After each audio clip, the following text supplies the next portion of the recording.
তোমার থেকে বছর কয়েকের বড় আছি, এখন আর কথা বাড়িও না। শীতে মরছি, জলদি কাপড় এনে দাও।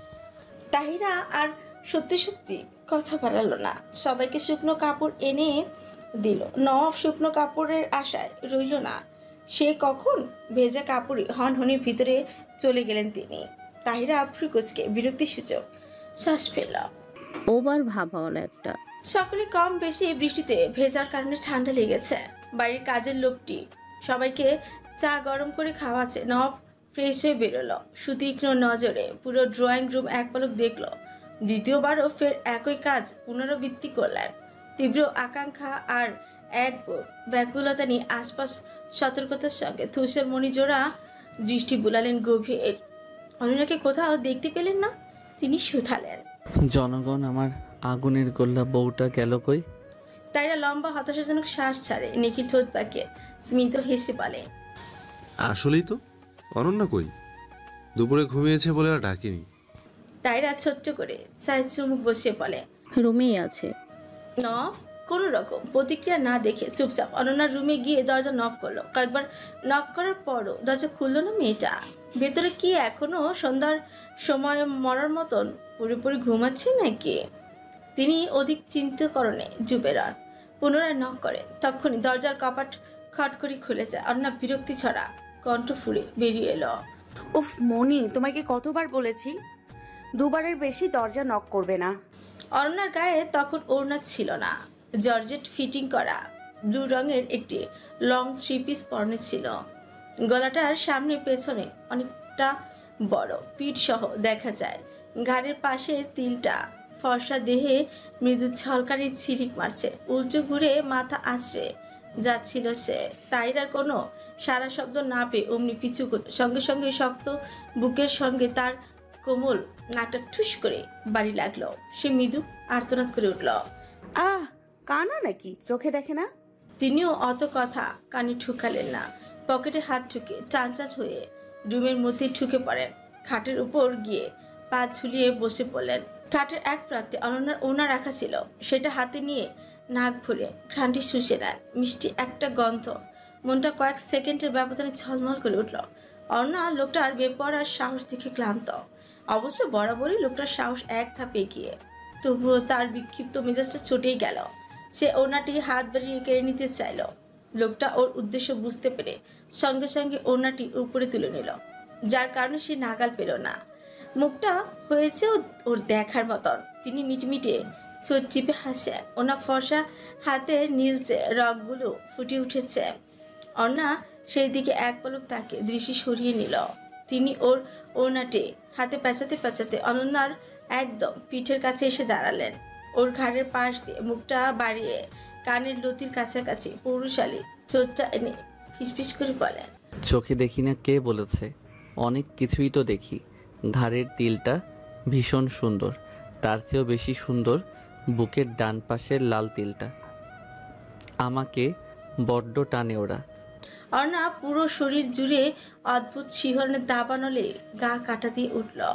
ওনার প্রতিটা নিঃশ্বাস ওর ঘাড়ের উপর আছড়ে পড়ে। সেই সঙ্গে ওনার লাগামহীন কথা তো ফ্রি আছে, যা ওকে ওনার সান্নিধ্য পেতে যেন মরিয়া হয়ে ওঠে, তীব্র আহ্বান করে। বুকটা কেমন ধরফর করে ওঠে। সেই সঙ্গে বক্ষপটের ওঠানামা দ্বিগুণ গতিতে বেড়ে যায়। সে বুঝতে পারে ওনার আরেকটু নিকটে থাকলে সে নিজের কন্ট্রোল নিজেই হারিয়ে ফেলবে। দ্রুত সে ওনার থেকে সরে যায়। তিনি মুখ টিপে হাসেন। চলুন, অনন্যা রহমান, একটা ডিল হয়ে যাক। পুরো 5 মিনিট দিবেন আমায়। এই 5 মিনিট আপনাকে পুরো কন্ট্রোল করব আমি। এর মধ্যে আপনি নিয়ন্ত্রণ হারাবেন। আপনি তাকে আমার হাতে তুলে দিতে বাধ্য হবেন। অনন্যা ওনার কথার বচন শুনে উপহাস করল। ছোট টিপে তচ্ছিল স্বরূপ হাসে। নব ফ্রি কপাল একসঙ্গে কুচকালো। ওর হাসি মাখা অধরটা এক পলক দেখলো। অনন্যা বলে, নিজের ওপর সেলফ রেসপেক্ট থাকা ভালো মিস্টার নওয়াব তালুকদার। তবে একটা কথা আছে, অতিরঞ্জন কোনো কিছুই ভালো না, সেটা আপনার মাথায় ঢুকিয়ে নেন। তাই ভয় পাচ্ছেন বুঝি? আমার স্পর্শে যদি আপনি দুর্বল হয়ে যান সেই ভয়? দুর্বল হব তাও আমি? ওনার কণ্ঠে উপহাস বুক ফুলে কনফিডেন্স নিয়ে বলে সে। তিনি অনন্যার উপর সামান্য ঝুঁকেন। ওর মায়াবী চাকর চাকর চোখ জোড়া কুচকুচে মণিজোড়ার দিকে গভীর অক্ষি জোড়া রাখেন। এরপর তিনি জবাব দেন। তাহলে চ্যালেঞ্জ গ্রহণ করতে অসুবিধাটা কোথায়? অনন্যা ওনার মুখোমুখি দাঁড়িয়ে বলল, ঠিক আছে, চলুন, চ্যালেঞ্জ। যদি হারেন আমার জীবন থেকে চিরতরে সরে যাবেন। নব সগর্বে বুক ফুলায়, পকেটে হাত গুজে দেওয়ার অবস্থাতে চোট বাকি এক টুকরো হাসে। ওর উপর ঝুঁকে ফের উত্তর দেন, হুম, হারাবো না। আমার নিজের উপর প্রবল আত্মবিশ্বাস আছে, কিন্তু আপনি এই 5 মিনিটস কিভাবে নিজেকে ধরে রাখবেন সেটা ভাবুন মিস তালুকদার। বলে তিনি চোখ মারেন। অনন্যা আবারও হাসলো উপহাসের হাসে। ওভার স্মার্ট ভালো না। উনি জবাব দেন না, এড়িয়ে যান বিষয়টি। সতর্কতার সঙ্গে দরজাটি আটকিয়ে দিয়ে আসেন। দরজাটা আটকানো দেখে অনন্যার হাত পা ঠান্ডা হয়ে এলো। উনি এক পা করে যতই সামনে এগিয়ে আসছে, ওর বুকের ভেতর ততই ঘূর্ণিঝড়ের তাণ্ডব লীলা বইছে। তিনি লাইট বন্ধ করে দেন। তন্মধ্যে থুথু অন্ধকারে পুরো ঘর ভরে যায়। পুরো ঘরে কেবল অনন্যা আর তিনি। নিখিলে গান ছেড়েছে, তার শব্দ রুম থেকে পাওয়া যায়। আজ ফের তুম পে প্যার আয়া হে। তাতে রোমান্টিক একটি পরিবেশ সৃষ্টি হয়েছে। বাহিরে বৃষ্টি হচ্ছে, সেই সঙ্গে বজ্রপাত বহে। জানালার সফেদ পর্দাগুলো তর তর করে হুহু বাতাসের সঙ্গে নেচে দুলে দুলে উঠে উনি একদম ওর পিঠের সঙ্গে বলিষ্ঠ চওড়া বুকটা লাগিয়ে দাঁড়িয়েছেন। গায়ের টি শার্টটা খুলে সিক্স প্যাক দেহটি বের করে আনেন। অর্ণা চোখ বন্ধ করে নিজেকে নিয়ন্ত্রণ করতে চাইলে, তবুও ওর নাক মুখ দিয়ে ঘন ঘন উষ্ণ সব নিঃশ্বাস বেরিয়ে আসছে। গলা শুকিয়ে যাচ্ছে। তিনি ওর নগ্ন পিঠে হাতে উল্টো পিঠ ছোঁয়ান। পুরুষালের স্পর্শে অনন্যা বিদ্যুৎ স্ফুলিঙ্গের মতন কেঁপে উঠল। সমগ্র দেহ জুড়ে বিজলির চমক বহে গেল। থরথর করে ওর শুকনো অধঝোরা কাঁপে। তিনি নীরব হাসেন। পিস পিস করে ওর কানের কাছে মুখ নিয়ে বলেন, আপনি তৈরি তো অনন্যা রহমান? অনন্যার সমগ্র দেহ আবারও প্রকম্পিত করে উঠল। সে মাথা নাড়িয়ে বোঝালো, হুম। তিনি আস্তে করে ওর জামার ফিতাটির গিচ্ছ মুখ দিয়েই খুলে নেন। ঘাড়ের উপর তিলটা আস্তে করে কামড় বসায়। অনন্যার পুরো শরীর জুড়ে আগুনের খেলা। দেহের সমগ্র কোষগুলি উষ্ণ হয়ে উঠল। বক্ষপটের চলাচল দ্রুত উঠানামা করছে। সে চোখ দুটি বন্ধ করে অবাধ্য অনুভূতি লুকাতে চায়, কিন্তু তবুও যেন সে নিজেকে নিজে নিয়ন্ত্রণ করতে পারছে না। এই যে হাত পা ক্রমশ দুর্বল হয়ে যাচ্ছে, নেতিয়ে আসছে শরীর। তিনি ওর কানের লতির ওপর ছোট্ট করে কামড় বসিয়ে ওকে কোলে তুলে নেন। এরপর বিছানার ওপর শুয়ে দিয়ে ওর মুখের দিকে তাকান। অনন্যা চোখ খিচে বন্ধ করে নেয়। তিনি ওর গাল দুটিতে চুমুকে শুথান। হুম, চোখ বন্ধ করা যাবে না, আমার চোখের দিকে তাকিয়ে থাকতে হবে। অনন্যা আস্তে ধীরে চোখ খুলল। দেখলো ওনার নেশালো দু চোখের তীব্র আকাঙ্ক্ষা, ব্যাকুলতার গভীর চাহনি। ঠিক কত বছর পর দেখলো সেই গভীর প্রগাঢ় চাহনি, যে চাহনি তার দীর্ঘদিনের চেনা, যার সঙ্গে সে পূর্ব পরিচিত। এক ঝিলিক দেখে বুঝে ফেলে দু চোখ দুটির ভাষা কি। তিনি দেখতে পান ওর চোখ দুটিতে কাতরতা অসহায়ত্ব ঘিরে। মনে মনে হাসেন।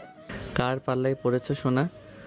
পরে টের পাবা। তোমাকে যদি আজ রোমান্সের সর্বোচ্চ চূড়ায় না নিয়ে হারিয়েছি, তবে আমি নিজেই নিজের নাম পাল্টে রাখবো।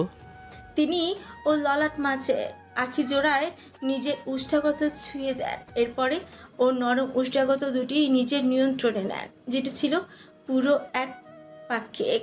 অনন্যা সায় দেয়নি, তবে ওর ভেতরে থাকা উষ্ণ উত্তেজনার তীব্র আকাঙ্ক্ষার জোয়ার তিনি অনুভব করতে পারেন। যখন ওর উষ্ঠাগত ছেড়ে ধীরে ধীরে গলদেশে নেমে যাচ্ছিল, তখন অনার বক্ষপটের ধুকপুকানি 3 গুণ বেড়ে গেল। সেই সঙ্গে ওনার উন্মাদনাও বাড়তে লাগলো। অনুভব করে নিজের বেপরোয়া পৌরুষ ঠেলে বেরিয়ে আসতে চাইছে। ক্রমশ যতই গভীরে নেমে যাচ্ছেন, ওর বক্ষদেশ ততই লাফাচ্ছে, নিজের নিয়ন্ত্রণ হারাচ্ছে। ঠিক তখনই ওনার মুখ গলদেশ থেকে একেবারে ঠেলে সরিয়ে দিতে চাইল, তিনি মানলেন না। ওর হাত দুটি বিছানার সঙ্গে চেপে ধরলেন, এরপর গলদেশের একটু নিচে ছোট্ট করে একটা কামড় বসিয়ে দেন। অনন্যা গঙ্গানির সঙ্গে মৃদু আর্তনাদ করে উঠল। ওর গঙ্গানির শব্দে উনি আরো উন্মাদ হয়ে ওঠেন। আবারও একই কাজ পুনরাবৃত্তি করেন। অনন্যার হলো মরণ দশা। সে না পারছে বাধা দিতে, না পারছে সায় দিতে। সে ওনার হাতে কামড় বসে দ্রুত উঠে বসল, মুখ দিয়ে বড় বড় দম ছেড়ে পড়ল। আমি ওয়াশরুমে যাব। এরপর দ্রুত ওয়াশরুমে ঢুকে গেল। তিনি গা কাঁপিয়ে হাসেন, হাসতে হাসতে বলেন, এটা কিন্তু কথা ছিল না মিসেস তালুকদার। ভাবছি আজ জিতে যাব, পুরো এলাকা শুদ্ধ লোক মিষ্টি খাওয়াবো। আপনি তাতে জল ঢেলে দিয়ে চোরের মতন মুখ লুকিয়ে পালালেন। মুখ দিয়ে স্বীকার করলে কি হয়? নওয়াব তালুকদারের কাছে আপনি এখনও দুর্বল।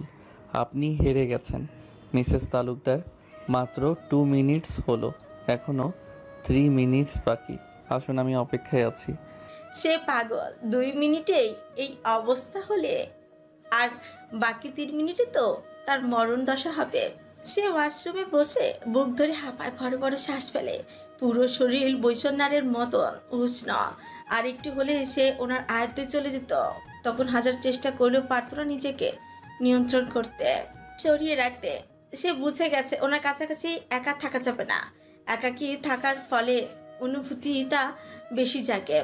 উনি দরজা নক করেন। এই বোকা হরিণী, দরজা খোলেন। হেরে তো গেছেন, এবার কি? রাগে অনন্যার শরীর জ্বলছে। সে ওয়াশরুমে একটি কেচি দেখতে পেল, সেটা নিয়ে দরজা খুলে বেরিয়ে এলো। তিনি মিটমিট করে হাসেন। ওর দিকে এগিয়ে যেই না যাবেন অমনি ওনার চোখের ভিতর অনন্যা কেচিটা ঠুকিয়ে দিল। অনাকাঙ্ক্ষিত ঘটনায় অনন্যা নিজেও হতভম্ব বিমূঢ়। ততক্ষণে ওনার মুখ হতে গঙ্গানির মতো ছটফটানো আর্তনাদ বেরিয়ে এলো। আহ! সঙ্গে সঙ্গে ওনার সম্বিত ফিরে। ধোয়া ধোয়া কল্পনা কেটে দৃশ্যমান হয় হয় সামনের দরজা বন্ধ। আচ্ছা, নবাবের কল্পনার সাথে আমার ভিউয়ার্সরা কতটা সম্পৃক্ত? কে কে ভেবেছেন এটা সত্যি? কমেন্ট করে অবশ্যই জানাবেন। তাহলে এতক্ষণে সবটাই তার কল্পনা ছিল, ভ্রম ছিল। অন্য কোনো দরজাই খোলেনি, তিনি দাঁড়িয়ে দাঁড়িয়ে কল্পনা করছিলেন। ইস, কি ভয়ঙ্কর লোক ছিল মিষ্টি বউটার। কি রোমান্টিক সিনটা ছিল, জাস্ট ওয়াও। কোমল ওষ্ঠাগতের স্বাদটা যেন এখনও জীবিত, অদরের ভাজে ভাজে লেগে আছে। ছি, অশ্লীল। উনি পেছনে তাকিয়ে দেখেন তাহিরা দাঁড়িয়ে আছে।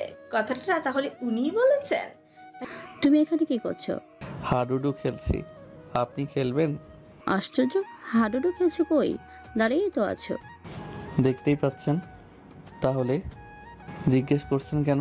এটা বিরক্ত হলো। হন উনি তর তর করে বেরিয়ে গেল। তিনি পুনরায় অনন্যা দরজা নক করেন। অনন্যা বাথরুম থেকে ধা ধা করে ছুটে এলো। ভেজা চুল মুছতে মুছতে দরজা খুলে দরজার সামনে ওনাকে ঝুঁকে থাকতে দেখে মুখের উপর যেই না দরজা আটকে দিতে যাচ্ছিল অমনি তিনি 2 হাত দিয়ে দরজার কপাট দুটো ধরে রাখলেন, যার কারণে অনন্যা দরজা দিতে পারেনি। বুকে ওড়না জড়িয়ে বারান্দায় চলে যায়। তিনি কতক্ষণ বসে থাকেন, এরপর বারান্দায় উকি দেন। বাইরে তাকিয়ে আছে অনন্যা। তিনি গিয়ে ওর পেছনে দাঁড়ান। লম্বা চুলগুলি ছুতে গেলে অনন্যা হাওয়ার বেগে সরে গেল, চোখ রাঙিয়ে শাসালো। ভুলেও এমন কাজ করবেন না, তার ফল মোটেও ভালো হবে না। আচ্ছা, আপনি এই রুমে কি করছেন? মস্তানি করতে এসছেন? তিনি ফ্রি নাচে জিজ্ঞেস করেন। আচ্ছা, মাস্তানরা কি করে? জানেন না বুঝি? জানি তো, এও জানি মাস্তানরা ইফটিজিংও করে। আমি কিন্তু সেসব করিনি। অনন্যা চোখ কটমট করে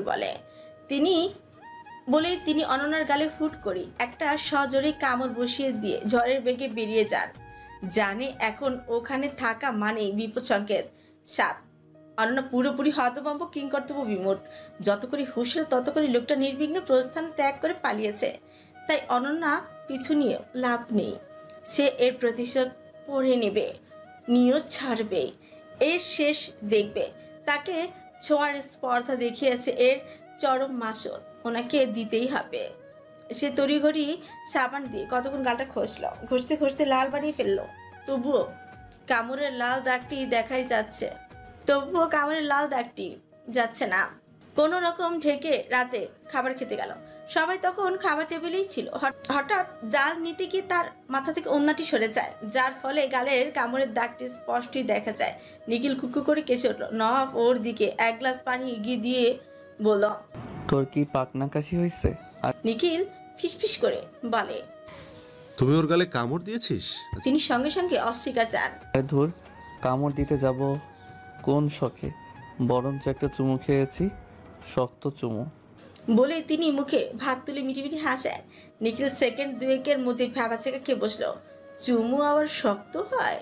তার সহজ সরল জটিলহীন মগজে ওসব ঠিকল না। তাহিরা আর চোখে অরণ্যার দিকে তাকায়। গালে কামড়ের দাগটি দেখে সে নওয়াফের উদ্দেশ্যে মনে মনে একটি গালিও ছুড়ল। বেয়াদব। নোভা বিষয়টি খেয়াল করেছে, তবে অনন্যা সম্পূর্ণ চুপচাপ নির্বিকারের সঙ্গে খেয়ে যাচ্ছিল, কারোর দিকে তাকায়নি। ইরা এক পলক অনন্যার গালে থাকা দাগটি দেখে দৃষ্টি ফিরে নিল। তার বুকটা কেন জানি বড্ড ব্যথা করছে, জ্বলছে। কেন করছে, কেন তার হিংসে হচ্ছে সে জানে না, কেবল বুঝতে পারছে জেলাসিতে তার ভেতরটা বিষিয়ে উঠেছে। খাদ্য গলা দিয়ে নামছে না, ভীষণ কষ্ট লাগছে। ইচ্ছে ওরা মিটিমিটি হাসে। হঠাৎ অনন্যার মুঠোফোনটি ভোবো শব্দে বেজে উঠে। ঘড়ির কাঁটা তখন 10টার ঘরে। বাইরে এখনো মুষলধারে বৃষ্টি পড়ে। অরণ্যা ওঠা ধরলে তাহিরা বাধা দিয়ে বলে। বস তুই, আমার খাওয়া শেষ, আমি আনছি। অনন্যা নীরবে হ্যাঁ বোধক সম্মতি জানালো। ঠিক আছে। অনন্যা নীরবে হ্যাঁ বোধকে সম্মতি জানালো। তাহিরা ফোন এনে অনন্যার হাতে দিল। অনন্যা ফোন টিপে দেখলো শান্ত ফোন করেছে। সে ব্যাক করলো। শান্ত রিসিভ করে শুকনো ও মলিন মুখেই বলে, খবর শুনেছিস? অর্ণা গভীরভাবে আশ্চর্য হয়ে বিমুটে ভঙ্গিতে বলল, কিসের খবর? সে কি তুই কিছু জানিস না? হঠাৎ অনন্যার হাত ভাতের মধ্যে থেমে গেল। ভ্রু নাচে সিরিয়াসে জানতে চাইল। কি জানবো? তার আগে বল, রঙ্গন ভাইয়ের সঙ্গে তোর কথা হয়েছে? না, কেন? ওনার দাদু আর নেই, মারা গেছে। সহসা অনন্যার হাত ভাতের মধ্যে থেকে উঠে গেল। সে হঠাৎই উত্তেজিত কণ্ঠে ছিঁচিয়ে উঠল। হোয়াট? জি। কখন ঘটেছে এই ঘটনা? সন্ধ্যায়। সেই খবর কেউ একবার আমায় জানালো না? সবাই ব্যস্ত, জানাবে কি? আমি তো জানতাম না, মাত্র শুভ আর লাবণী ফোন করে জানালো। বলল ওরা সবাই রঙ্গন ভাইয়ের বাসায়, তিন্নি আপুও এসেছে। আমি এখন পথে আছি, শরীয়তপুরে এসেছিলাম ফুপুর বাড়িতে, মাত্র রওনা হয়েছে। অনন্যা খাবার রেখে উঠে যাচ্ছিল। তাহিরা বলল, কি করছিস? অনন্যা হাতের ইশারায় ওর মনিকে কথা বলতে নিষেধ করলো। চুপ থাকতেই বলল। সে বেসিনে হাত ধুতে ধুতে কাতরতার সঙ্গে বলল, শান্ত, আমায় একটা হেল্প করবি? শরীয়তপুর থেকে আমি যেখানে আছি বেশি দূর না, এসে নিয়ে জানা, আমিও যাব। ওর এই রাত্রিবেলা কারোর সঙ্গে যাওয়ার কথা শুনে সকলে আতকে উঠল। সবচেয়ে বেশি বিরক্ত হলো নওয়াফ। রাত করে সে তো কোথাও বের হতে দিবে না। ওনার কথা অনন্যা মানে কি না সেটা এখন দেখার মুখ্য বিষয়। শান্ত বলল, ঠিক আছে, লোকেশন মেসেজ করে পাঠা, আমি আসছি। ঠান্ডা জ্বর হলে 2 সপ্তাহ সেবা যত্ন করিয়ে উসুল করব কিন্তু। অনন্যা হাসলো না। অন্য সময় হলে সে হাসতো, দু একটা কথাও শোনাতো, কিন্তু তার এখন যেতে হবে। কথা শোনানোর টাইম কই। রঙ্গন ভাই সম্পূর্ণ একা, ওনাকে মানসিক সাপোর্ট দিতে হবে। ভেতরে ভেতরে দুমড়ে মুচড়ে যাবে, মরে যাবে লোকটা, তবুও নিজের ভেতরকার কষ্ট কাউকে দেখাবে না, লোক দেখিয়ে কাঁদবে না। আচ্ছা আচ্ছা, লোকটা এত চাপা স্বভাবের কেন? কেন এত পাষাণের মতন অদ্ভুত আচরণ? তিনি পারেন না সবার মতন স্বাভাবিক আচরণ করতে, কিন্তু করেন না। সে শান্তকে ঠিকানা পাঠিয়ে দিয়ে আবারও রুমের ছুটে যাচ্ছিল। তাহিরা নিখিল ওর পিছু পিছু ছুটে গেল। তাহিরা বলল, কই যাবি তুই এত রাত্রে? অনন্যা ব্যাগে কাপড় ভরতে ভরতে বলল, আমার এক্ষুনি যেতে হবে মনি। রঙ্গন ভাইয়ের দাদু মারা গেছে, জানি না উনি কোন পরিস্থিতিতে আছে। লোকটা ভারী কি গম্ভীর, চাপা স্বভাবের। মরে গেলেও নিজের কষ্ট যন্ত্রণার কথা কাউকে বলবে না, শেয়ার করবে না, অথচ ভেতরে ভেতরে পাহাড় সমান কষ্টে পূর্বে ঠিকই। ওনাকে মানসিক সাপোর্ট দেওয়ার মতন কেউ নেই। যে ব্যক্তি সর্বদা আমাকে মানসিক সাহস জুগিয়েছে, মানসিক শান্তি জুগিয়েছে, সর্বদা সর্বসময়ে সাপোর্ট দিয়েছে, আজ যদি তার মানসিক শক্তি যোগাতে না পারি তাহলে বেমানান হয়ে যাব মনি। আমি বেইমান হতে চাই না। যারা বিনা স্বার্থে আমার সব বিপদে ঢাল হয়েছিল, নিঃস্বার্থভাবে উপকার করেছে, তাদের আমি ভুলবো কি করে? আজ তাদের বিপদের দিনে হাত গুটিয়ে বসে থাকি কোন বিবেকে? এমন বেইনসাফি কাজ আমি করতে পারবো না। আজ পৃথিবীর যে আসুক তার বাধা আমি মানব না। অনন্যার শেষাংশ কঞ্চ জোরালো শক্ত শোনালো। মলিন মুখে অনন্যা ব্যাগে কাপড় পরলো। সকলে ততক্ষণে দরজার সামনে ভিড় জমিয়েছে। নিখিল বলে, তোর আম্মার সঙ্গে দেখা করে যাবি না? অনন্যা জলপাই রঙের একটি হিজাব ও লং থ্রি পিসের উপর পেঁচাতে পেঁচাতে বলল, সময় নাই, তোমাদের সঙ্গে আমার আর বুঝি দেখা হবে না মনি। সামনে প্রচন্ড কাজ, সঙ্গে পড়ার চাপও বেশি। তোমার ইচ্ছে হলে এসো আমার কাছে, 2 দিন থেকে যেও। মন খারাপ করো না মনি, আমার যেতে হবে। শান্ত আসছে নিতে, লোকেশন টেক্সট করে পাঠিয়ে দিয়েছি। বলে কাঁধে ব্যাগ ঝুলিয়ে নিল। নিখিল বলল, আমি তোকে এগিয়ে দিই। অনন্যা চিন্তান্বিত মনে হাত ঘড়িটা এক ঝলক দেখে বলল, এরপরে শুকনো অধৈর্যরা জিভের তলে চুবিয়ে নিয়ে বলল, নো থ্যাঙ্কস, তার আর প্রয়োজন পড়বে না। আমি রাত দিন একা চলাচল করতে অভ্যস্ত। মুস্কান বলে, এত রাত্রে একা একটা ছেলের সাথে যাওয়াটা কি ঠিক হবে বর্তমানে যেসব ঘটনা ঘটছে? অনন্যা উত্তর দিতে গেল না। নওয়াব বাইরে বসে সিগারেট ফুঁকছিল। তার মাথা গরম, কখন কি করে ফেলে বলা মুশকিল। সে সিগারেটের বাকি অংশটুকু পায়ের নিচে পিষে নিয়ে ওদের কাছে ফিরে আসে। বলে, আমি দিয়ে আসছি। অনন্যা জবাবে হ্যাঁ না কিছু বলল না, তবে মুস্কানের কথার জবাবটা ঠিকই দিল। এত রাত্রে যাদের ওপর ভরসা করে যাচ্ছি তারা কোনো কাপুরুষ নয়, ওরা আমার পরিবারের একটা অংশ, যাদের সঙ্গে দীর্ঘ 5টা বছর থেকে এসেছি। এত রাত কেন? ওদের সঙ্গে সারা রাত থাকলেও আমি নিজেকে নিরাপদ মনে করি। ওরা অমন করেই আমার বিশ্বাস মর্যাদা রেখেছে। তাছাড়া নিজের আত্মরক্ষা করার জন্য আমি নিজে একাই যথেষ্ট, কারো করুণা হেল্পের কোনো প্রয়োজন নেই। সর্বশেষে বলবো, আগে দৃষ্টিভঙ্গি বদলাও, তখন সব নিজের চোখেই ঠিক হবে। কথাটা বলে অনন্যা শরীরে রেনকোট পরে নিল। বাইরে বৃষ্টির ফোঁটা এখনো বহমান। কিছুক্ষণ পর রাস্তায় একটি বাইক থামানো শব্দ পেল। অনন্যা কেবল ওর মনিকে বলল, আসি। এরপর কাঁধে ব্যাগ নিয়ে হোয়াইট শু পরে ছুটল। বড় বড় পা ফেলে সকলের চোখের সামনে দিয়ে মেইন ডোরে গিয়ে উঠল। তারপর তাহিরা ওর পিছু এলো। শান্ত বাইক থামিয়ে কপালদয় কুচকে ঘড়ির টাইম দেখলো, 11টা বাজে। নওয়াব আলো আধারের মাঝে শান্তর মুখটা মস্তিষ্কে গেঁথে নিল। শান্ত তাকে দেখেনি, কিন্তু তিনি ঠিকই দেখেছেন। শান্ত তাহিরাকে দেখে ইয়ার্কি শুরু করে দিল, হাই জানেমান, অসময়ে এসে পড়েছি। আগে তোমার মেয়েকে পৌঁছে দিয়ে আসি, বাকি কথা সব গোপনে বলবো। বলে চোখ মারল। তাহিরা শান্তের কাঁধের উপর হালকা করে একটা চর বসালো, একটা ধমকও ছুড়ল। ফাজিল। অনন্যা চোখ রাঙিয়ে শুধালো, ফাজলামো বন্ধ কর। মানুষ মরে আর তুই দাঁত খুলে হাসছিস? লজ্জা করে না? যা ফাজিল, মনে একটু ভয় ডর ঢোকা। দেখ, যে মরে গেছে তাকে তো আর ফিরিয়ে আনতে পারবো না, যারা বেঁচে আছে তাদের হাসাতে তো পারবো। এখন উঠে পড়, বেশি রাত হলে নাইট গার্ডে থাকা পুলিশ বাবাজিরা আবার আমাদের ধরে ইয়াক্কা বলবল করে দিবে। শান্তের চুল ধরে টানলো অনন্যা। বেশি কথা বলিস। সে শান্তর পেছনে উঠে বসে। শান্ত বলে, ধরে বস, পইরা ইয়াক্কা বলবল হয়ে গেলে আমার কোনো দোষ নাই তাতে। তখন রঙ্গন ভাই আমাকে এসে শখানা চর বসাতে পারে, তার প্রিয় রঙ্গন ফুল চিত হয়ে পড়ে ইয়াক্কা বলবল হওয়ার কারণে। অনন্যা বাইকে বসে ওর কাঁধে হাত দিয়ে বলে, হ্যাঁ এবার ঠিক আছে, বাইক চালু কর। শান্ত বাইক চালু করে সবার চোখের নাগাল পেরিয়ে বেরিয়ে গেল। লম্বাটে দাপুটে পুরুষটিকে সবটা সময় শান্ত ও স্থির থাকতে দেখা গেল। নিখিলের ভারী কি সন্দেহ হয়, এত সময় ধরে বলবান হিংস্র সিংহটি শান্ত আছে? এটি কি অবিশ্বাস্য, অবাক্রান্তিত ঘটনা নয়? অনন্যা বেরিয়ে যাওয়ার 2 মিনিটের মাথায় তিনিও বাইক নিয়ে বেরিয়ে যাচ্ছিলেন। নিখিল পিছু থেকে ডেকে উঠল, কই যাচ্ছিস তুই? হিজলা সদরের একটু হাওয়া খেয়ে আসি, সেখানকার হাওয়ায় ভিটামিন বেশি তো তাই। নিখিল হতভম্ব ওনার বাহ্যিক আচরণে। ঠিক এই ভয়ের সংকেতটাই এতক্ষণ ধরে পাচ্ছিল।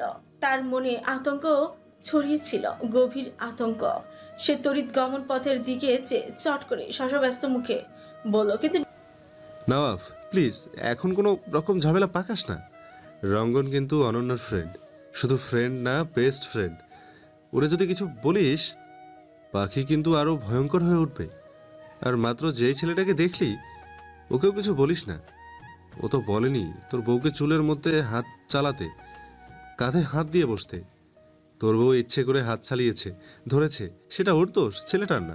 নিখিলের কথার পরিপ্রেক্ষিতে উনি কোনো রকম প্রতিক্রিয়া দেখান না, জবাবও দেন না। নীরবে বাইক নিয়ে শাসা করে বেরিয়ে যান।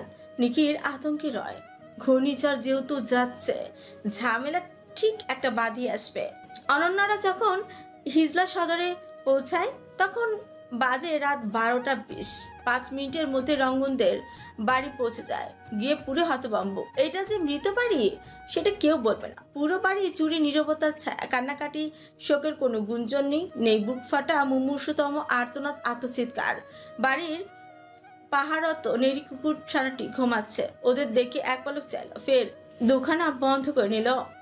ঘুমের মধ্যে তার লম্বা লেজটি নড়েচড়ে উঠে ওকে অতিক্রম করে তার ভেতরে ঢুকে পড়ে। সুবোধের ড্রয়িং রুমে গোল হয়ে বসা দেখলো। অনন্যা জিজ্ঞেস করলো, রঙ্গন ভাই কোথায়? তরু বলে, রুমে আছে। অনন্যা রুমে গেল। অনন্যাকে এই রুমে পাওয়া যায়নি, ওনাকে পাওয়া গেল কিচেনে, চা বানাচ্ছে। অনন্যা গিয়ে বলল, কি করছেন রঙ্গন ভাই? অনন্যাকে দেখে তিনি বিস্ফোরিত নয়নে তাকান। হয়তো ভাবলেন তিনি তো কিছু জানাননি, তাহলে অনন্যা খবর পেল কি করে। তিনি সেসব প্রসঙ্গ আর তুললেন না, মুচকি হেসে বললেন, এসে বলেছ? চা খাবে? সবার জন্য চা বানাচ্ছে। অনন্যা পুরো ফেবা জায়গা খেয়ে বসলো। যার জন্য এত দূর অবধি থেকে ছুটে এসেছে, সে নাকি ডেকে ডেকে সবাইকে চা দাওয়াত করে খাওয়াচ্ছে। অথচ আজ সন্ধ্যায় ওনার দাদু পরগমন করেছে। সেসবের বিন্দুমাত্র গভীর শোকের ছায়া নেই ওনার দু চোখ মুখে। কত আদরের দাদু ছিলেন ওনার। আচ্ছা, ওনার কি অতি শোকে মাথা তার ছিঁড়ে গেছে? হবে হয়তো। অর্ণব ছো মেরে রঙ্গনের হাতটি শক্ত করে ধরে। রঙ্গন গভীর চোখে আশ্চর্যজনিত হয়, অবাক চোখে ওর দিকে তাকিয়ে থাকে। অনন্যা সেসব আমলে না নিয়ে ওনাকে টেনে নিয়ে সোজা ড্রয়িং রুমে গেল। রঙ্গন চমকপ্রদ হয়ে গেল মেয়েটার পাগলা মতে। অনন্যা সুবোধের উদ্দেশ্য করে চোখ পাকিয়ে বলে, তোমাদের মধ্যে কে কে চা খেতে চেয়েছে? তন্ময় সহ সকলে বিমোচ, চোখে মুখে এক রাশ অবিশ্বাস মূর্ত ভাব। শুভ বলে, আরে ধুর, আমরা কোন দুঃখে চা খেতে চাইবো? আমরা ইভেন জানিও না রঙ্গন ভাই চা বানাচ্ছে। অনন্যা আর কোনো রকম প্রশ্ন করলো না। ওনার হাত টেনে ওনাকে রুমের ভিতরে নিয়ে গেল।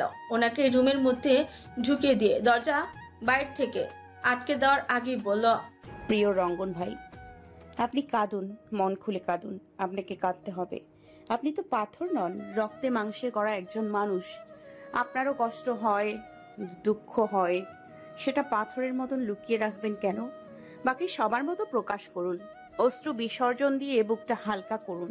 এই যে আমি দরজা আটকে দিলাম, আপনার কাদার প্রহর শেষ হলে আমায় ছোট্ট করে একটা মেসেজ পাঠাবেন, আমি এসে দরজা খুলে দিব। বলে অনন্যা দরজা আটকে ড্রয়িং রুমে চলে আসে। সে শুনল রঙ্গনের দাদুকে রাত 9টার দিকে দাফন করা হয়েছে। তিনিও ছিল তখন, কিন্তু 10টার দিকে সে হলে ফিরে গেছে। অনন্যা ড্রয়িং রুমে চুপচাপ বসে হাতের নখ কাটছে। রঙ্গন মেঝেতে বসে থম মেরে বসা। ড্রিম লাইটের স্বল্প আলো তার শ্যামবর্ণ মুখটা অস্পষ্ট। চাপা আর্তনাদ বুক চিরে বেরিয়ে আসে। অতঃপর অশ্রুতে গাল গলা সহ ভিজে যায়। গলাটা ভীষণ শ্বাসরুদ্ধ অবস্থা। ফের চোখ দুখানা চচম্বুর হয় নোনা বাড়িতে। সে অন্যদের মতো চিল্লিয়ে চেঁচিয়ে কাঁদতে পারে না। তার কান্না মানে নীরব জল চক্ষুদের ছেড়ে গালে গড়িয়ে পড়া। সেই ছেলেবেলা থেকে যে ব্যক্তি বট গাছের মতন তার ছায়া হয়েছিল, আজ সে তাকে শূন্য করে দিয়ে মাটির নিচে লুকিয়েছে। ওনার বড্ড কষ্ট হয়, কাঁদেন, মন ভরে কাঁদেন, তৃপ্তি নিয়ে কাঁদেন। কাঁদতে কাঁদতে হিচকি উঠে যায়। অনন্যা জানে রঙ্গন ভাইয়ের অনেক কষ্ট হচ্ছে। যেমন মানুষ তিনি, জীবনেও নিজের কষ্ট কথা কাউকে শেয়ার করবেন না। আচ্ছা, তিনি কি রোবোটিক্স? মানুষ, মানুষের মতন একটু অনুভূতি শেয়ার করা যায় না? বাড়ি অদ্ভুত এই লোকটা। সারা রাত না খাওয়ার ফলে সকলেরই ক্ষুধা লেগেছে। অনন্যা ফজরের নামাজ পড়ে ওদের জন্য নাস্তা বানাতে গেল। তখন খুব ভোর। শান্ত ওরা ড্রয়িং রুমে চিৎপটাং হয়ে শেষ রাতের দিকে ঘুমিয়ে পড়েছে। খুব ভোরের দিকে কলিং বেল বাজলো। ওরা কেউ উঠলো না। তন্ময় দরজা খুলতে বলে তন্ময়কে দরজা খুলতে বলল। শুভ বলল শান্তকে। অবশেষে শান্তই উঠলো বিরক্ত হয়ে, দরজা খুললো ঘুম ঘুম চোখে। ঘুম ভেঙেছে? গভীর রকচটা গলার কণ্ঠস্বরটা শুনে শান্তের ঘুম ফুরুত করে উড়ে যায়। সে চোখ ডোলে, সামনে তাকিয়ে দেখে নওয়াব তালুকদার স্বয়ং তার সামনে দাঁড়িয়ে আছে। সে পুরোই চমকপ্রদ, সঙ্গে অতি আশ্চর্যে অদর 2 ইঞ্চি ফাঁক হয়ে আসে। তীব্র উত্তেজনা আর বিস্ময় নিয়ে সঙ্গে সঙ্গে শান্ত চিৎকার দিয়েছে। নওয়াব ভাই আপনি? তিনি স্মিত হাসেন। বাহিরে দাঁড় করিয়ে রাখবে? শান্ত মাথা চুলকে বলে। ও সরি, আসুন আসুন ভেতরে।